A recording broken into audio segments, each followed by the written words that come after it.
Қазіргі қазақ тілі пәні бойынша бүгінгі өтетініміз дыбыс өзгерістері және дыбыс алмасуы.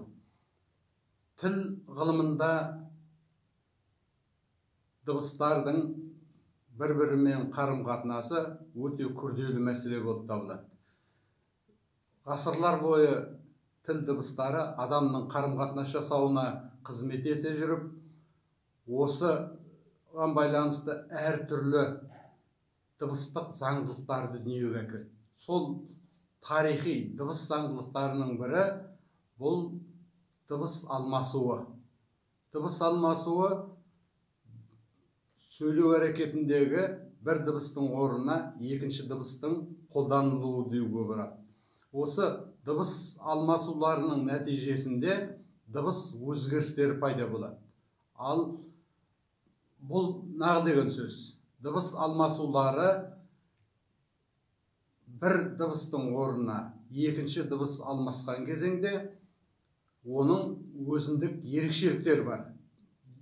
Қарап отыратын болсақ, екі түрлі ерекшелікті байқауға болады. Бірінде көрші дыбыстардың бір-біріне әсер етіп дыбыс алмасуы пайда болатын болса, ал екінші жағдайда ешқандай көрші дыбыстардың да басқа да әсерінсіз солай қалыптасқан тарихи қолданып келатқандығын көреміз.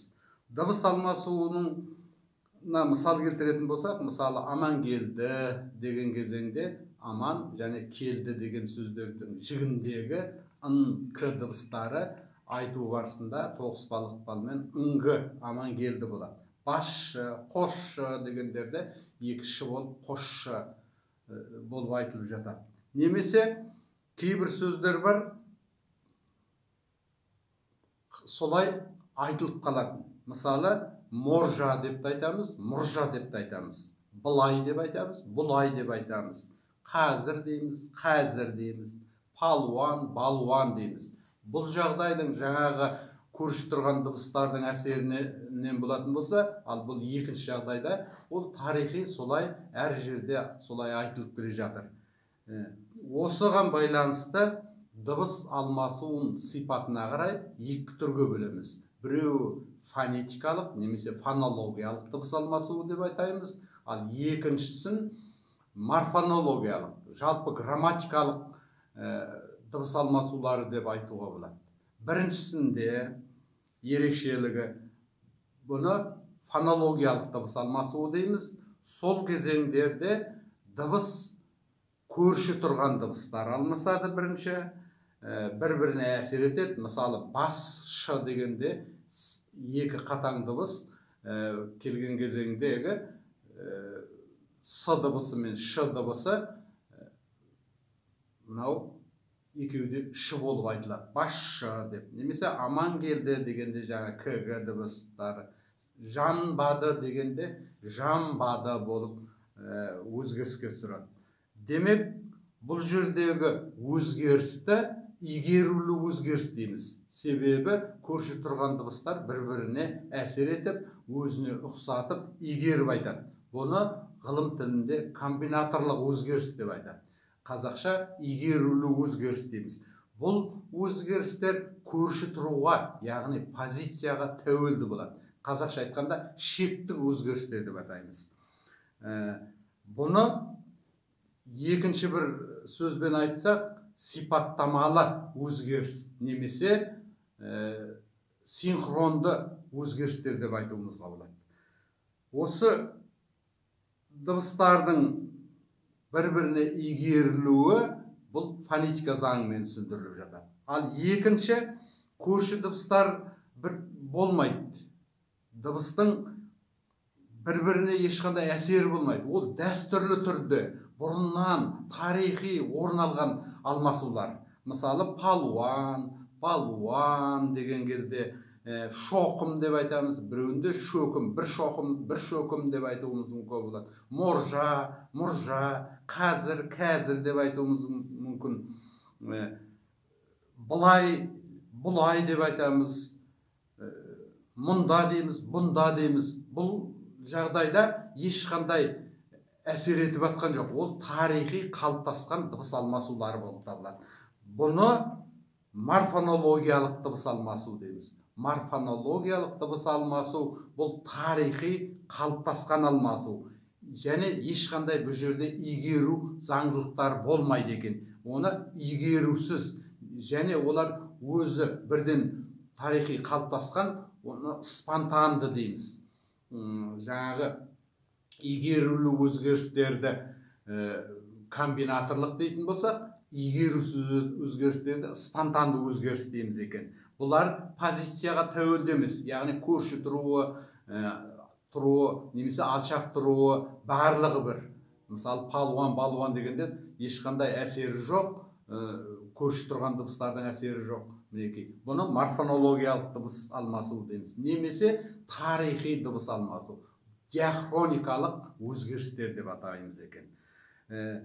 Осыдан келіп, бұған мысалдар келтіретін болсақ, жаңағы әрі тұр деп айтуымыз мүмкін, ары тұр дейміз, бәйге деп айтамыз, бәйгі деп айтамыз, мұнда, бұнда, бұйымтайыңды айт дейді, бұйымтайыңды айт дейміз, мүжі дейміз, мұжы дейміз, жүз дейміз, дүз дейміз, әне дейміз, әне деп айтамыз. Демек, морфонологиялық дыбыс алмасу бұл тілдің тарихи даму кезеңінде қалыптасқан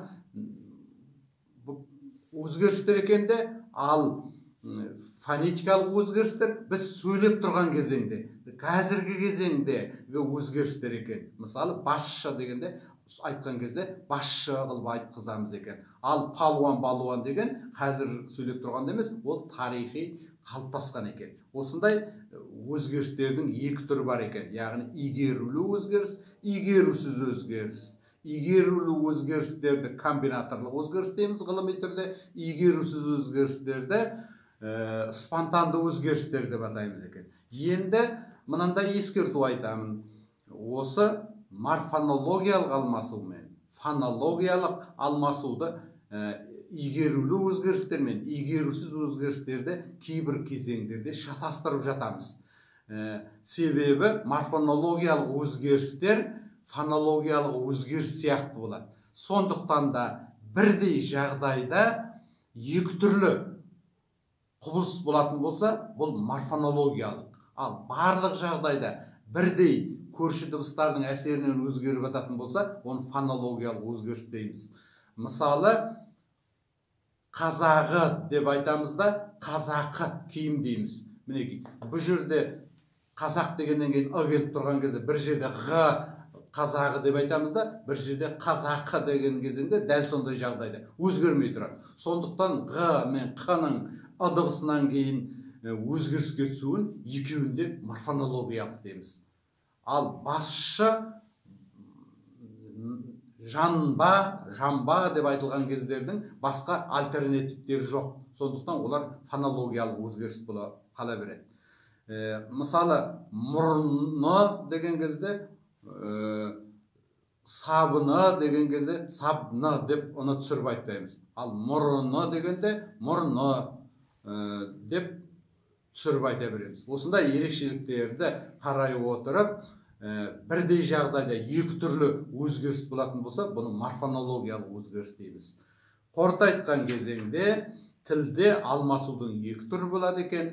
Бұны морфонологиялық және фонологиялық деп айтады екен. Фонологиялық ол фонетиканың заңымен түсірсе, морфонологиялық грамматиканың заңдылықтарымен түсіндіріледі екен. Фонологиялық игерулі көрші дыбыстардың ықпалымен, ілгерінде кейінгі ықпалымен өзгереді. Ал морфонологиялық ол тарихи қалыптасқан заңдылықтар екен. Рахмет.